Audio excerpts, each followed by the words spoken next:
Hola, ¿cómo están? Mi nombre es Elohim Monard, soy peruano amazónico en Wisconsin, al norte de los Estados Unidos.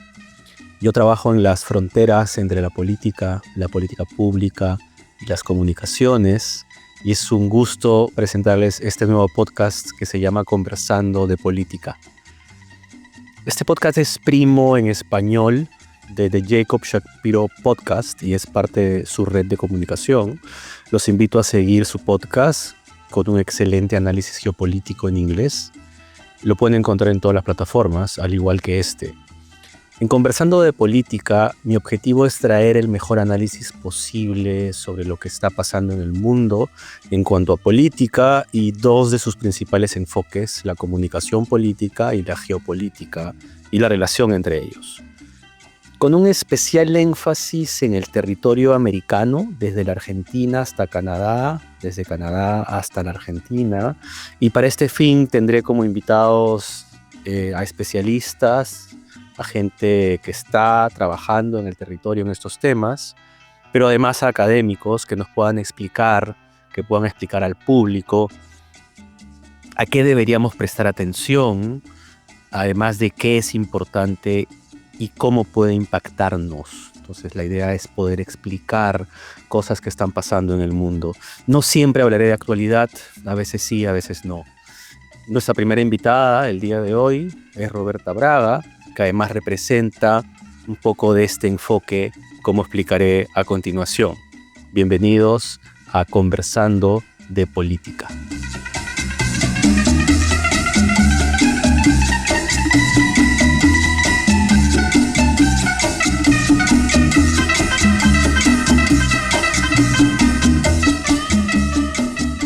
Roberta, gracias por estar conmigo en este primer episodio del podcast. Es realmente un honor. Quiero presentarte muy rápidamente antes de empezar esta conversación. Roberta Braga es fundadora y directora ejecutiva del Instituto Democracia Digital de las Américas, que ustedes llaman De día. De día. Trae la luz en la oscuridad.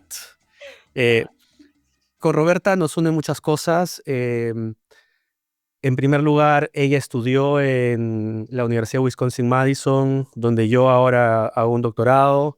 Entonces nos une el lugar, pero también nos une el interés por hablar de las Américas como un territorio, una cultura, un intercambio y cosas que vamos a hablar el día de hoy de por qué hablar de las Américas.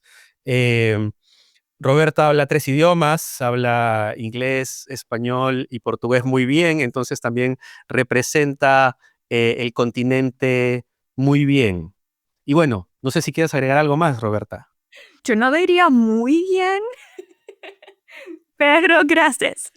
No, Elohim, es un placer estar aquí contigo y felicidades por ese lindo podcast, súper necesario. Extraordinario. Y empecemos un poco conversando sobre el trabajo que ustedes hacen en el instituto.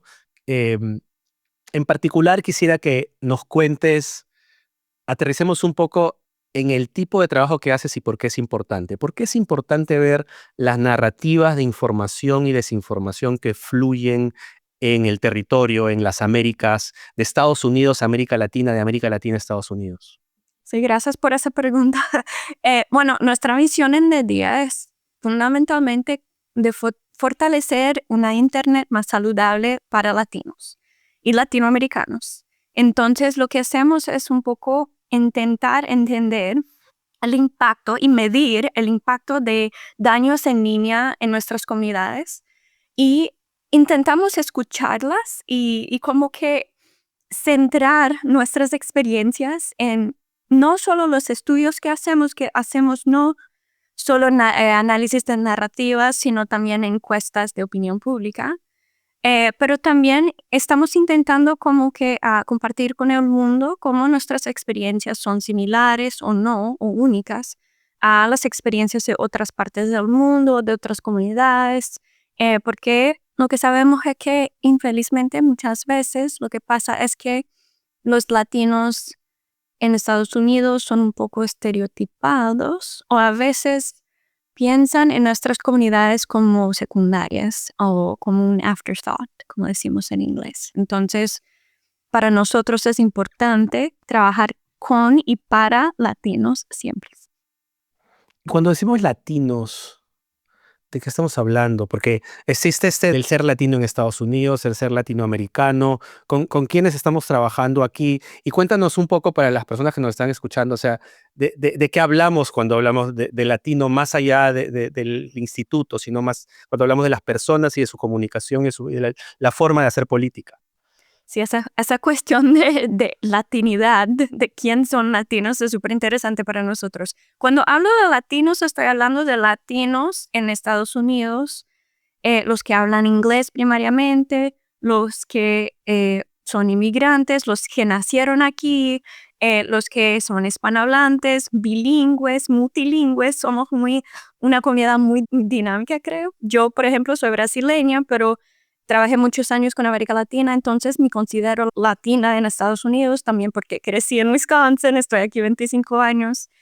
Pero para nosotros también, cuando hablamos de latinos, estamos hablando de la gente en Latinoamérica, en todos los países.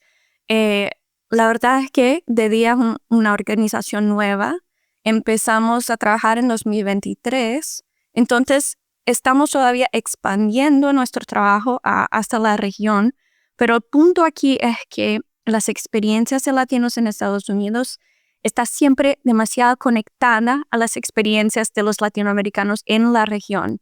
Entonces, para nosotros es importante comprender el ciclo de información, el ciclo de experiencias y cómo nuestras comunidades en Estados Unidos consumen y interactúan con información que viene desde la región y viceversa, porque muchas veces la gente está como que recreando soluciones y lo que sabemos es que nuestros países en América Latina están haciendo demasiadas cosas innovadoras para combatir esos daños como la desinformación. Entonces, ¿por qué no conectarnos más y hacer ese bridge y trabajarnos juntos y compartir experiencias? Aterricemos un poco eso que acabas de comentar. Es decir, estás diciendo que hay una comunidad muy extensa que comparte muchas cosas, muchos idiomas, cultura, desde la Patagonia hasta el norte del continente. ¿Qué es lo que ustedes encuentran en sus estudios? ¿Qué estamos viendo? ¿Cuál es el problema que hay hoy? Ay, pero ¿dónde empezar? Creo que hemos visto una transformación en el ecosistema mediático informativo en el mundo, por total. Entonces, la desinformación, las mentiras, pero también el contenido que no es definitivamente mentira, pero sino engañoso o decontextualizado, esos contenidos circulan en inglés, español y portugués. Y varias veces porque no hay fronteras en línea. Entonces, nuestras comunidades latinas están consumiendo contenido en los tres idiomas, contenido que viene de varios países diferentes y varias veces lo están haciendo en sitios como YouTube o Instagram. Por ejemplo, 41% de latinos en Estados Unidos utilizan YouTube primariamente y con frecuencia toda semana para consumir noticias e información. Y sabemos que estamos todos muy engajados en el WhatsApp. Entonces, creo que lo similar de comunidades latinas en Estados Unidos y América Latina es que estamos siempre interactuando con contenidos de varios países y que hay demasiadas como que similaridades. No sé si es una palabra en semejanza en portugués, pero las narrativas, las afirmaciones falsas, las tácticas de manipulación siempre se reciclan entre países y en contextos diferentes en inglés, español y portugués. ¿Qué quiere decir se reciclan? Me has dado curiosidad. ¿Qué quiere decir que se reciclan? No, explícame, por favor. Claro, hemos estudiado varios temas, por ejemplo, elecciones, inmigración, género, esa narrativa de control global. Y lo que vimos es que esas metanarrativas que consideramos historias sobre cosas en el mundo, por ejemplo, una metanarrativa sobre elecciones es que elecciones son fraudulentas y no confiables. Y dentro de esa metanarrativa vemos con frecuencia unas 10 afirmaciones falsas que se utilizan para como que amplificar esa historia mayor sobre fraude electoral. Por ejemplo, que las personas muertas están votando o que quien puede votar no es permitido o que porque hay un atraso en un sitio de votación, que eso significa que hay fraude masiva. Entonces, en varios contextos electorales y en varios países, vimos que esas afirmaciones son adaptadas un poquito, pero la verdad son de la misma naturaleza y son utilizadas para avanzar esta misma metanarrativa de fraude electoral. De hecho, me haces acordar, yo hice una etnografía durante la campaña electoral en los Estados Unidos, en la cual entrevisté a muchos latinos que iban a votar aquí, de diferentes países, y encontré varias de estas narrativas, varias de estas historias, y una de ellas que me llamó mucho la atención y quisiera tal vez que profundicemos un poco en ella, porque creo que es un buen ejemplo, es esta idea de que si votamos por un candidato que no es de derecha, el país se va a volver una Venezuela. Yo he visto eso en Perú en los últimos 15 años. En las elecciones colombianas y argentinas vi que esto rebotó, hablaba con amigos mexicanos y entendería que también ocurre aquí. No sé si es un buen ejemplo de lo que estás diciendo y si es así, explícanos un poco cómo has visto que ocurre en los estudios que ustedes hacen. Esa narrativa de como que, primero que es una dicotomía falsa, que es una táctica manipuladora, que se presenta dos soluciones o dos realidades y como que ignora totalmente otras realidades, que es algo que vemos que es utilizado demasiado. Pero eso de la Venezuela es como que hemos visto en Brasil, en Argentina, em, y está un poco interconectado con algunas otras afirmaciones decontextualizadas o falsas dentro del tema económico. Entonces vimos que, por ejemplo, candidatos son con frecuencia pintados como o depicted como socialistas o comunistas porque tienen políticas públicas un poco más liberales. Algunos sí son socialistas, como que algunos en Estados Unidos, por ejemplo, pero en general vimos que los malos actores en línea que quieren simplificar la cosa simplemente ponen esa label de comunista hasta toda la gente que es izquierda. Y vimos esto aquí en las últimas elecciones. Por ejemplo, fue utilizado contra Biden y después contra Kamala Harris. Y hay como que una assumption de que para latinos esa narrativa del comunismo va a profundar o es muy aceptada porque vimos algunos de nuestras comunidades o algunos de nosotros migramos de países que tienen experiencias muy malas con el comunismo, con un gobierno corrupto, etcétera. Pero la verdad, por ejemplo, en el caso de las últimas elecciones, vimos que más gente tenía visto y creía que Kamala Harris estaba representando su raza, que tenían visto y creían de que ella era comunista. Creo que si replicamos el estudio en estados específicos, por ejemplo en Florida, no sé, a veces encontraríamos otras cosas, pero nacionalmente en Estados Unidos no era el caso de que la mayoría de latinos tenían visto y creían que ella era comunista. Entonces creo que a veces es solo como que una manera fácil de, ¿cómo que se dice? Como que like, dismiss las políticas públicas de las personas que son con frecuencia súper complexas, pero que pues si usted dice, es comunismo, eso es una política comunista, ahora como que like, it shuts down el pensamiento de una persona. Y es Lo bloquea el pensamiento y ya no lo quiero ver. sí, exacto. Un poco abogado del diablo, porque estamos de acuerdo, yo he visto esa narrativa, pero algunas de las personas que nos están escuchando de repente dirían, pero Roberta, esto de las narrativas y la desinformación parece que solamente es un reclamo de la izquierda y no estamos viendo la desinformación, más bien que surge de ese lado de la política.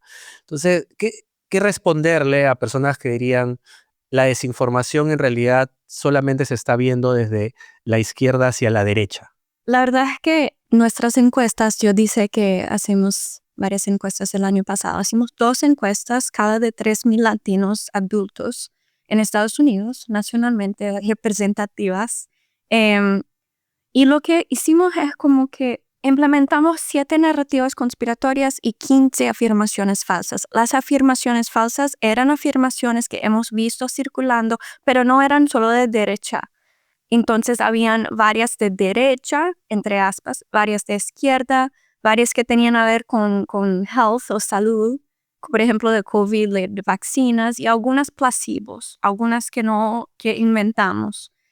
Y lo que vimos es que los 3 motivos o correlaciones entre la gente que ve y cree mucha desinformación es demasiado interés en la política, tendencias conspiratorias y el consumo de contenido o información hiperpartidista. Lo que quiere decir que la verdad vimos que la gente de ultraderecha y la gente de ultraizquierda, los demás estaban viendo y consumiendo desinformación. Entonces no es el caso que la desinformación viene solo de un lado o de otro. Lo digo eso, pero al mismo tiempo quiero decir que con frecuencia vemos un volumen mayor de desinformación viendo de la ultraderecha. Y ahora estamos viendo que el gobierno de Donald Trump, por ejemplo, ha implementado algunas de esas afirmaciones decontextualizadas o falsas para justificar políticas públicas, lo que creo que es súper preocupante. Entonces, no es el caso que es solo un lado u otro, pero al mismo tiempo creo que vimos con frecuencia que eso viene de la ultraderecha. Entiendo. Ahora, uno de los estudios que ustedes hacen que a mí me fascina es estos estudios de lo que pasa en WhatsApp. WhatsApp, además, para los académicos como yo, es súper difícil de analizar por una serie de cuestiones que la academia no permite en términos de privacidad, en términos de acceso. Yo quisiera que le cuentes a la gente que está con nosotros, en primer lugar, ¿en qué consisten estos estudios fascinantes que hacen sobre grupos de WhatsApp? ¿Cómo es que logran escuchar a toda esta gente conversando? Y lo más importante, por favor, ¿cuáles serían los takeaways, las conclusiones que deberíamos conocer en este momento político en las Américas sobre eso? Claro. Bueno, desde de día, hemos trabajado con una empresa brasileña, la verdad, que se llama Palver. Y ellos desenvolvieron una herramienta que nos permite agregar links públicos que fueron compartidos en sitios públicos, por ejemplo, en comentarios de YouTube o en websites. Agregamos esos links para grupos públicos de WhatsApp.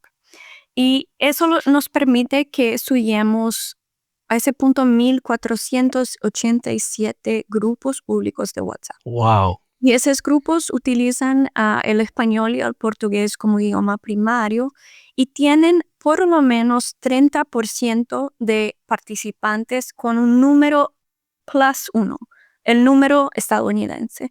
Entonces sabemos que esos números de teléfono son americanos, de latinos en Estados Unidos. Es algo muy anónimo. Por ejemplo, no vemos los nombres de las personas, no vemos los números de teléfono por completo, solo los primeros 2 o 3. El código. Ujú. Sí, el código que nos El permite ver país. en cuál país están y en cuáles estados están. Y fuera de eso podemos ver el contenido. Por ejemplo, podemos hacer searches por palabras, keywords, en imágenes, audio, video y texto. Entonces nosotros hacemos unos análisis con frecuencia toda la semana para ver lo que está circulando en esos grupos y lo que está como que siendo viral, ¿Y qué está circulando? Cuéntanos un poco, ¿qué está pasando ahí? porque los grupos públicos de WhatsApp son diferentes, creo. no son representativos de la mayoría de las conversaciones que se pasan en WhatsApp, porque la mayoría son 1 a 1 o 1 a 5 de familiares y amigos. Esos grupos públicos tienen mucha gente, más de 200 personas en cada grupo. Lo que vemos primariamente es gente compartiendo y ayudando uno a otro con cosas prácticas del día a día. Por ejemplo, vendiendo, alquilando carros, casa, a veces productos Buscando trabajo, me imagino algunos. trabajo, compartiendo tips para ciudades nuevas donde están viviendo. em, y sí, a veces vimos que ellos están discutiendo o hablando de elecciones, de anuncios públicos, de cosas que se están pasando en el gobierno, pero la mayoría de lo que vimos son cosas más prácticas y a veces divertidas. Y cuando hablamos de lo que pasaba ahí durante, por ejemplo, las elecciones en Estados Unidos o las elecciones en Ecuador que acaban de pasar, ¿qué pasa ahí desde el punto de vista del análisis político? ¿Qué estamos viendo y a qué le deberíamos prestar atención? Sí. El año pasado, entre el 1 de enero y el 1 de octubre, accesamos como que 687,000 mensajes enviados en español y portugués en esos grupos. Em, y entonces creo que eran como que entre 796,000 y 799,000 personas hablando en esos grupos. Y lo que vimos fue que la mayoría de las conversaciones sobre las elecciones no empezaron hasta septiembre, como que algunos meses antes de las elecciones presidenciales. Entonces no era el caso que la gente estaba hablando de elecciones el año todo. La Pero gente se engancha tarde. sí, sí, algunos meses antes. Pero sí vimos que, porque el año pasado tuvimos tantas elecciones en el mundo, vimos que los latinos estaban sí hablando sobre elecciones, candidatos, sistemas electorales en varios países. Y vimos conversaciones sobre las elecciones en la República Dominicana, México, em, Venezuela, incluso otros países. Y primariamente creo que el contenido que se puso más viral era ese contenido un poco sensacionalista. Entonces, por ejemplo, era sobre elecciones, pero también sobre la guerra en Ucrania y Rusia y la guerra en Palestina. Entonces, videos violentos o imágenes un poco como que violentas, creo, circulaban, sí, y la gente estaba reaccionando mucho a eso.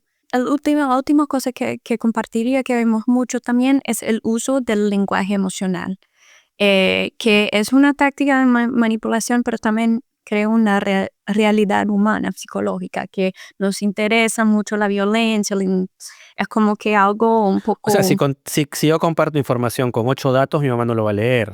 Sí, es emocional, como que. Tengo que transmitirle algo de emoción, ¿no? Sí. Pero sí, por ejemplo, vimos algunos videos fuera de contexto que fueron compartidos sobre haitianos, los llamando de caníbales en el contexto de las elecciones. O sea, ese nivel de gravedad. Ok. No estamos hablando solo de emoción, sino de que hay mensajes incendiarios. Sí, los dos. El uso del lenguaje emocional para como que diseminar mensajes y las mensajes en sí eran muy violentas, incendiarias. Wow. Pero eso Ahora, no era la mayoría del contenido. Eso creo que es importante porque a veces pensamos que solo las peores cosas circulan en WhatsApp, pero no es el caso. ok. Pero eso me lleva a pensar en las elecciones en particular, cuando Donald Trump dice que los haitianos están comiendo gatos, cuando la narrativa muy fuerte de que los latinos somos criminales. Entonces quisiera que aterricemos un poco a ese análisis, especialmente de cómo desde las elecciones hasta ahora ha habido una evolución en la cual se siente que hay un rechazo que se va incrementando hacia una comunidad además que es la que ustedes estudian y de la que nosotros formamos parte. Entonces, ¿cómo estás viendo esta evolución? qué peligros estamos viendo en este momento respecto a esa desinformación que tú mencionas, que puede ser pequeña dentro de los grupos de WhatsApp porque están compartiendo cuestiones prácticas, pero a la vez, eh, como lo dices, son muy violentas y estamos viendo que si bien en estos pequeños grupos de WhatsApp hay un poco de eso, en el gobierno estadounidense en este caso está bastante frecuente. Entonces, háblame un poco de esos peligros y en concreto, digamos, ¿cómo estás viendo la relación del gobierno de los Estados Unidos con la comunidad latina en este momento? Lo que vemos es que ese tema de inmigración es un tema frecuente entre latinos en WhatsApp, pero en redes. Y desde septiembre, octubre, noviembre del año pasado, los latinos estaban reaccionando a la retórica dañosa de la campaña de Trump y ahora hoy en día de la administración de Trump. Y dentro de eso vemos que, por ejemplo, las deportaciones masivas, el TPS venezolano, son de esos varios temas que preocupan demasiado a los latinos. Y vimos también, ¿cómo se dice? Scams. Sí, que estábamos viendo, también lo usamos como scam, pero puede ser estafas. Sí, vemos que cuando hay como que discusiones, conversaciones, anuncios de la administración de Trump sobre esos temas de inmigración, que hay un uptick, hay un Los crecimiento. estafadores aparecen. Sí, y son cosas, así, es triste, pero, por ejemplo, gente ofreciendo recursos de seguro de salud o abogados que ahora están como que utilizando el momento para ofrecer sus servicios que pueden o no pueden ser creíbles. Entonces, hay creo que no solo una retórica muy violenta en contra de los inmigrantes que preocupa demasiado los inmigrantes latinos en redes y en WhatsApp, pero también hay como que una manipulación del momento y del sufrimiento de la gente para avanzar con esas cosas, esos daños comerciales también. Entonces, encima que hay un discurso que genera miedo, tenemos a la vez gente que se aprovecha de esa situación de vulnerabilidad y de ese miedo para estafar, para hacer scam. Oh, sí, Por exacto. las mismas redes, además. Ujú, exactamente. Lo interesante es que en nuestras comunidades también hay demasiada polarización. Entonces, las discusiones con frecuencia vimos que están divididas entre la ultraderecha y la ultraizquierda. Entonces, la gente, los latinos que se identifican como republicanos, con frecuencia están defendiendo a Donald Trump y las políticas y los anuncios. Y los latinos que se identifican como demócratas con frecuencia atacando las medidas de la administración. Entonces mismo así hay bastante división interna entre nuestras comunidades también. ¿Y cómo ves esta relación entre los líderes latinoamericanos con el líder estadounidense, ¿no? Yo siempre menciono que no es gratuito que Milei y Bolsonaro hayan sido visitantes en Mar-a-Lago, que Milei le haya regalado hace poco una motosierra a Elon Musk, que este entrevistador famoso estadounidense, Carlson, entrevistó a Javier Milei y a Nayib Bukele.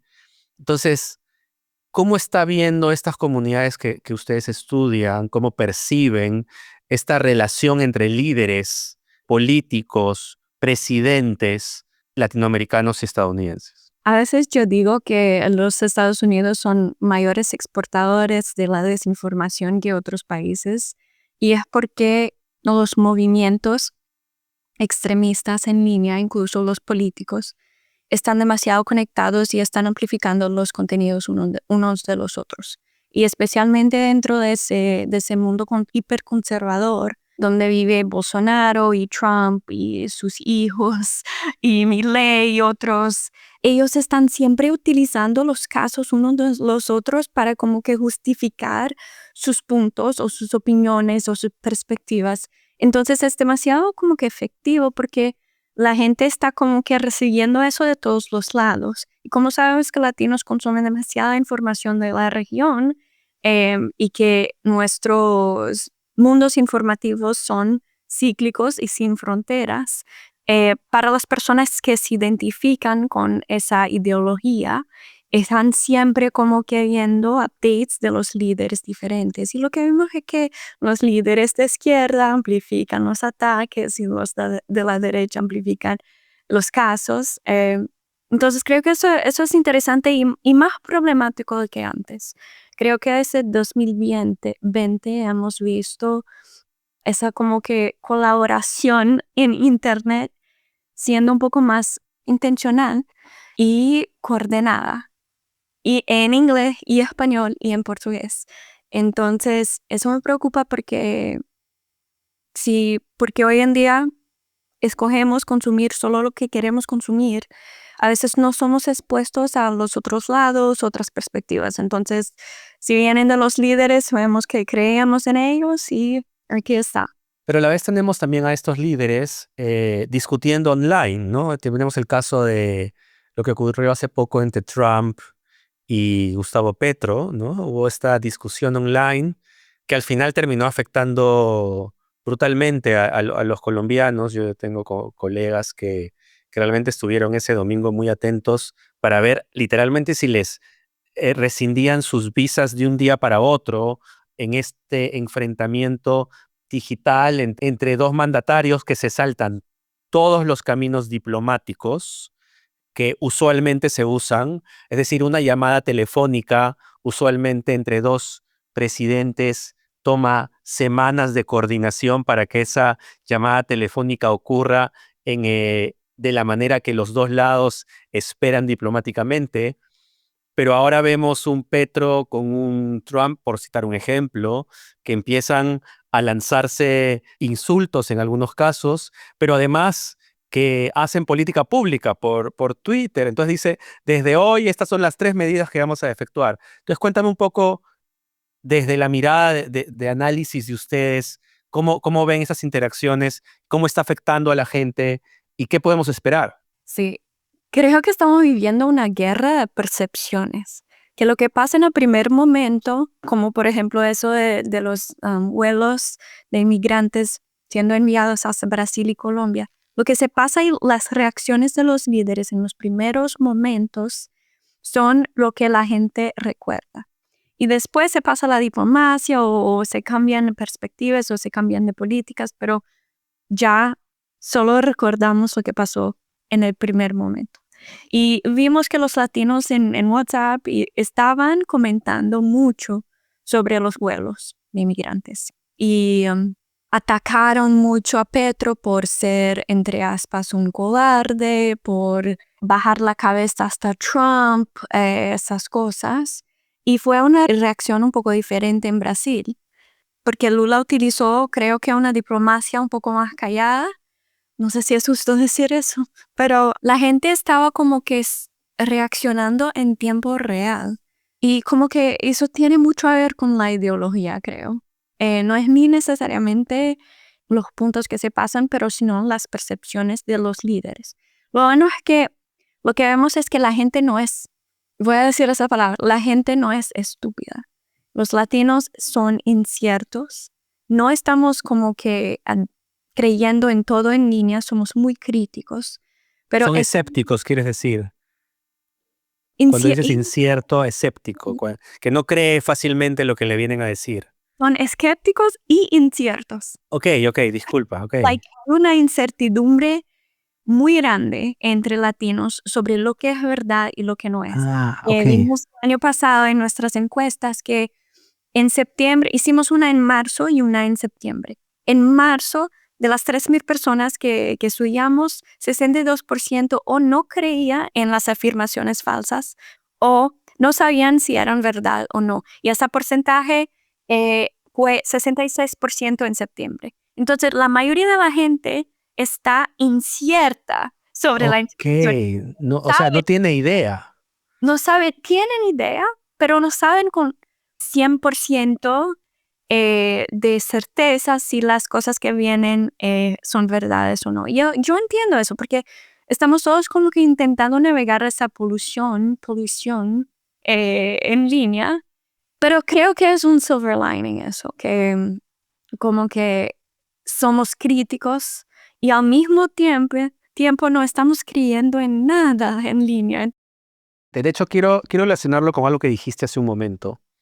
Dijiste, y lo voy a parafrasear, además yo lo vi que lo publicaste en internet hace poco, que la mayor fuente de desinformación en América Latina, lo dijiste hace un momento también, no es los Estados Unidos, es los Estados Unidos. Pero además agregas algo, dices, no es Rusia, no es China, es los Estados Unidos.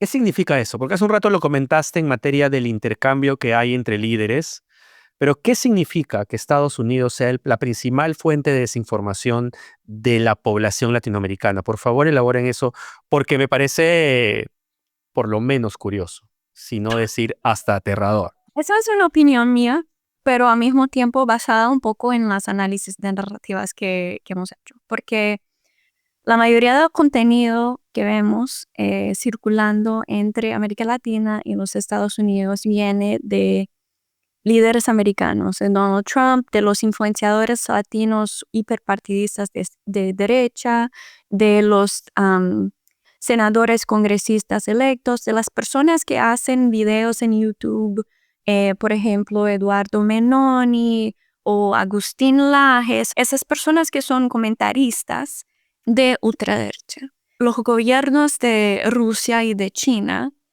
ellos amplifican esas divisiones, pero no es tan frecuente que están creando el contenido desinformativo. Los movimientos ultraderechistas en los Estados Unidos y en América Latina están circulando desinformación entre sí y esa desinformación está siendo manipulada, amplificada, utilizada por RT en español y esos noticieros como que pertenecen a los gobiernos de Rusia y China.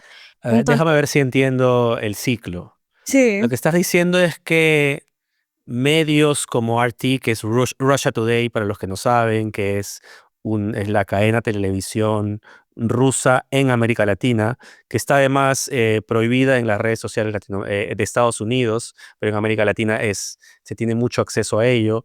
Lo que me estás diciendo es que en realidad, más que esta ser la principal fuente, porque desinformación también hay ahí, no hay duda, es que Ujú. se cuelga o aprovecha la desinformación generada por los grupos de ultraderecha estadounidenses para fortalecer su propia narrativa. Quiero entender. Es exactamente eso.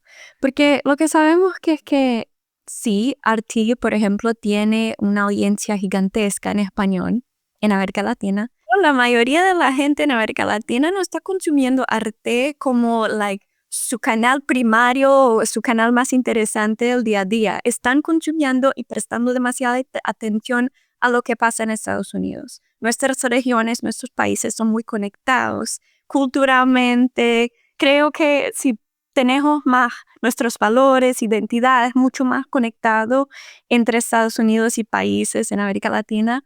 Entonces, ese es el caso. Creo que mucha gente está como que atenta a lo que pasa en Estados Unidos y esas narrativas y afirmaciones circulan entre los comentaristas, los YouTubers, la gente ideológica de nuestros países con más frecuencia y sí, son amplificados. Y sí, hay una realidad de desinformación de Rusia y China, sí, claro, pero no creo que ellos están como que creando o empezando, como que inyectando la desinformación a nuestras comunidades, como que creo que es más como que enfocada en Estados Unidos que nada.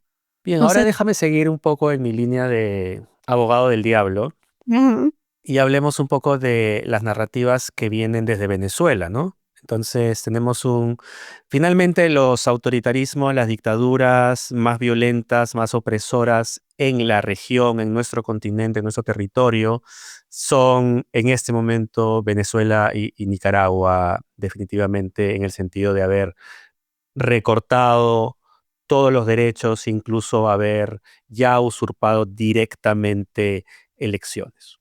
Si estamos de acuerdo con eso, también tenemos que pensar que para que ellos se mantengan, tienen que generar unas narrativas hacia adentro de sus propios países y unas narrativas hacia afuera que incluso son de cómo se relacionan con los Estados Unidos y con otros países que se consideran más derecha, conservadores o promercado, como lo querramos decir.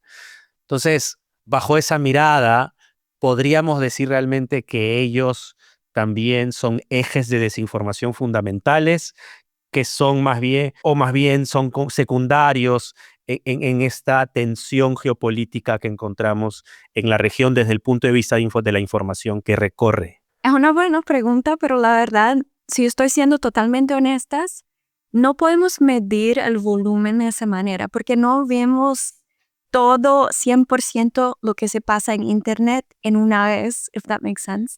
Claro. Nadie puede ver la Internet entera al mismo tiempo. Entonces no sabemos, por ejemplo, si lo que viene de Venezuela se hace 15% de los 100% de la información.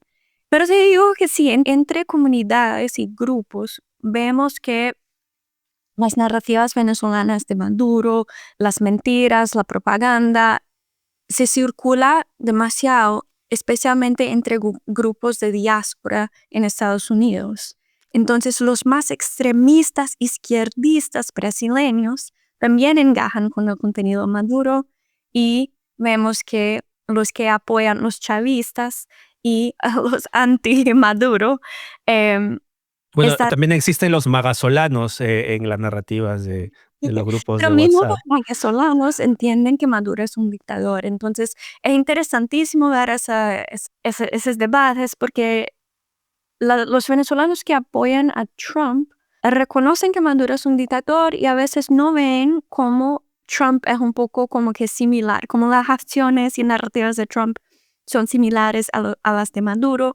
Pero creo que eso está empezando a cambiar ahora, por ejemplo, que él sacó el TPS, está deportando a la gente, como que las personas están empezando a reconocer más y más lo que se pasa, las tácticas, manipulación y todo. Ahora bien, la deportación en aviones para un show no son un monopolio de Donald Trump. O sea, en Perú lo hizo el presidente Martín Vizcarra en el 2018. Ya tenías aviones enteros de venezolanos regresando a los criminales a su país. Y presumo que no es el único país que lo ha hecho en la región. Y del mismo modo son además tácticas populistas que podríamos decir que hoy están siendo aceptadas en la región por mucha gente. Y es debido además a esta retórica que culpa al migrante de ser el criminal. Entonces, volviendo a esta discusión sobre las retóricas que acompañan la región, me gustaría también que hablemos un poco de eso, de si esta es una narrativa que tú estás viendo, que está recorriendo toda la región, es decir, que no es exclusivamente un tema de Donald Trump, de uno, el migrante es igual a criminal, y dos, los voy a subir en avión y los voy a devolver. Esa es una narrativa que me parecería no es exclusiva de los Estados Unidos y que ya lo hemos visto incluso antes, y más bien que el Estados Unidos está llegando tarde, no a una buena historia, pero está llegando tarde a la historia. ¿Qué han visto ustedes sobre esto? ¿Qué están viendo? Como mencioné antes sobre las metanarrativas sobre elecciones, también hemos identificado metanarrativas relacionadas a la inmigración y afirmaciones frecuentes entre países y contextos sobre la migración. Entonces, para nosotros, por ejemplo, lo que vimos, hay dos narrativas meta sobre inmigración. La primera, que los inmigrantes están destruyendo lo que llamamos en inglés del fabric of our society. El tejido de nuestra sociedad, lo podríamos Sí, traducir. la fundación cultural, no sé, de un país. Esa es la primera narrativa. La segunda es que hay una crisis gigantesca en la frontera de cierto país. Como que pick a country. Ok. Y dentro de eso, Puntos suspensivos, ponle la bandera. desde la primera metanarrativa hay dos afirmaciones falsas que vimos con frecuencia. La primera es que los inmigrantes son culpables por los fracasos económicos del país.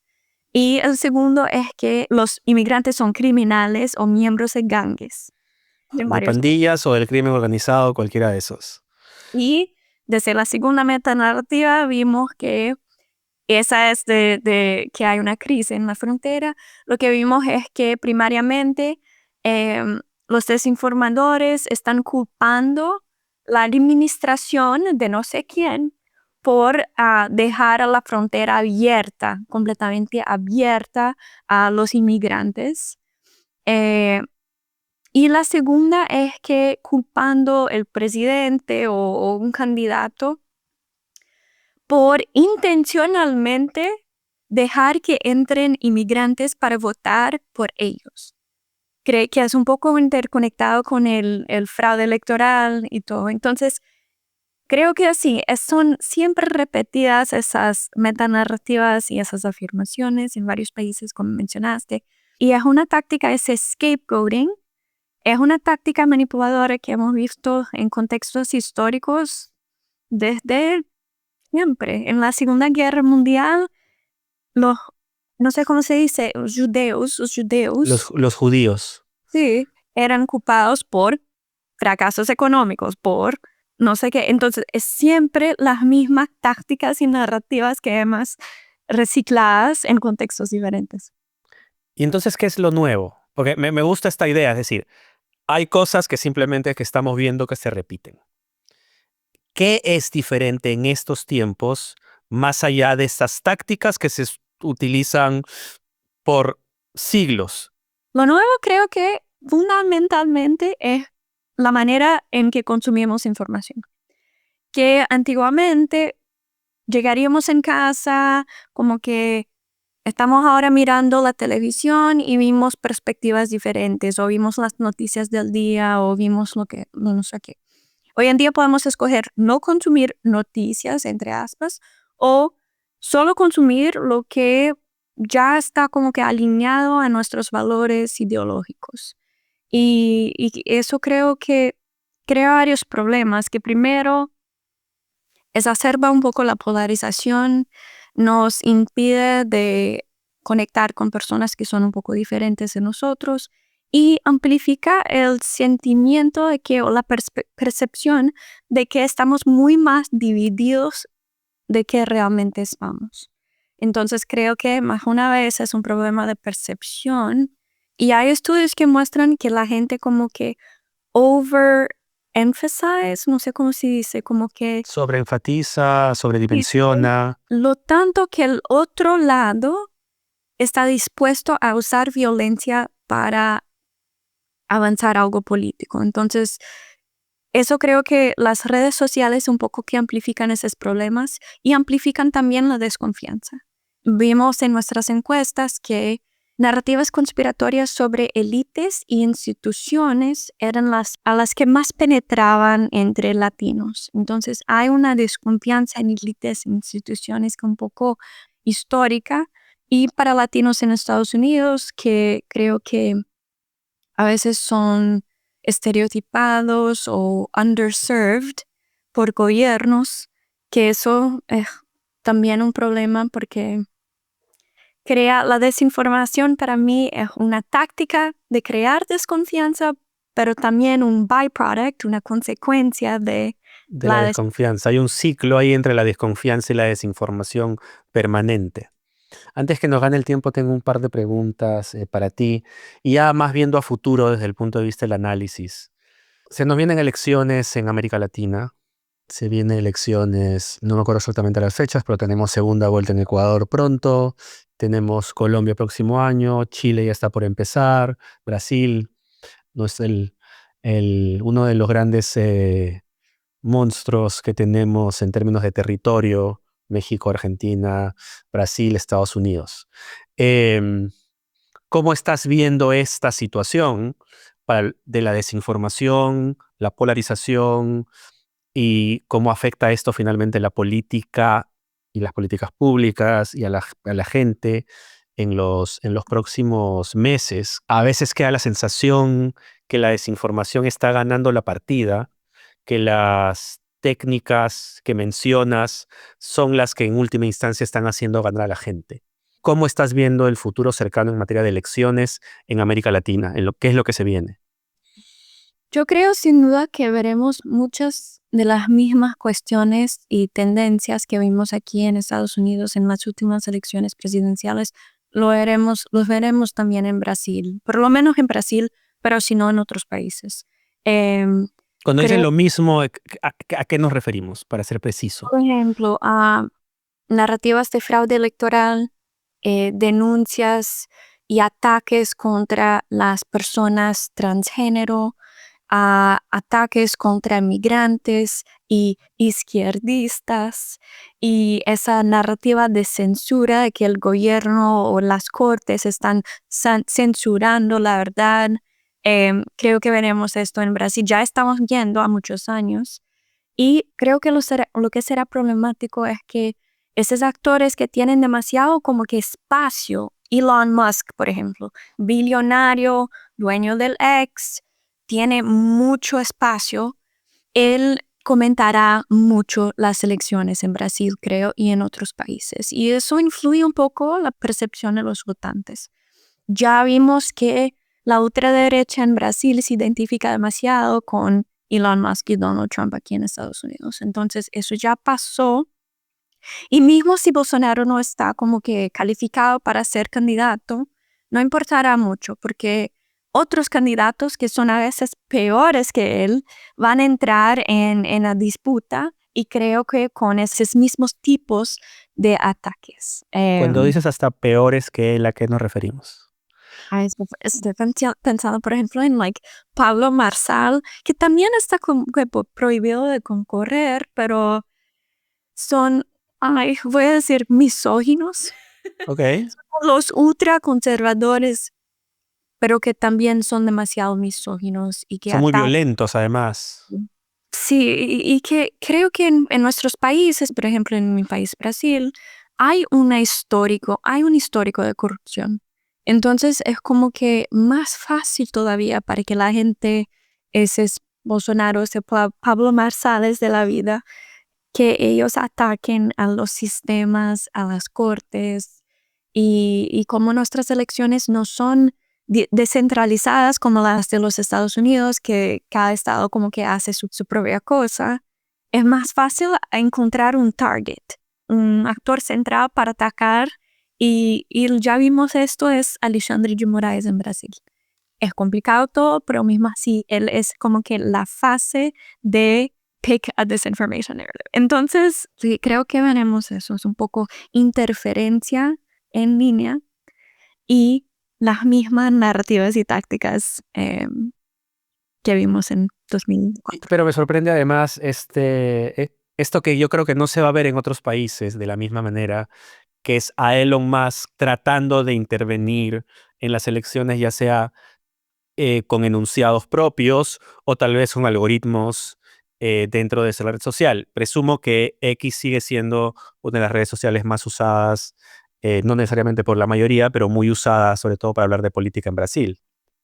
Ahora bien, imaginemos para terminar tal vez que yo tuviera que grabar 2 minutos de clip diciéndole a mi mamá, a mi tía, qué hacer con todo este flujo de desinformación que está fluyendo en su celular todos los días. Roberta Braga, ¿qué le diría a mi mamá? Primero diría que como que preste bastante atención en sus emociones, porque creo que eso del lenguaje emocional, de las headlines sensacionalistas, nos atinge, nos afecta de una manera muy humana. Entonces, si hay algo que está viendo que es muy como que violento, te pone miedo, te pone ansiedad, a veces debes como que verificar los factos.